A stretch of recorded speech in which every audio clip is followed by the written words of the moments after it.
How to buy Cosmos token. So this token came under the symbol of COS. Now before we start, this is not financial advice. I'm not professional or economic expert. So before investing in any project that you found on my channel, please do your own research.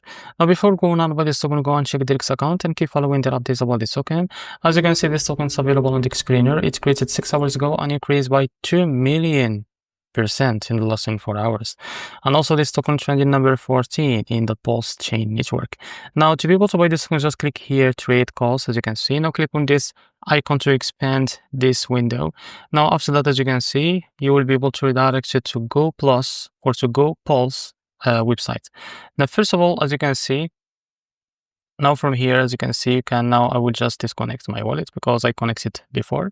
But first of all, click on connect my wallet. Now select your wallet from here. I will use the, as you can see, the MetaMask.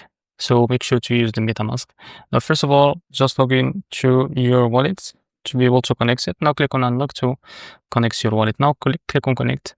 So after you connect your wallet to Go Pulse, now you can as you can see from the top you can select the token that you want to buy with. For example, the USDT if you want. Now you can type here how much you want to buy. As you can see, now you will be able to see how much you receive. Now I will just decrease that to 150. Now after that, as you can see, you can now switch to Pulse chain, and now the pop-up will be appear here from your wallet to complete the buy process. So this is how to buy COS token. If you found this very helpful, please like and subscribe. See you next video.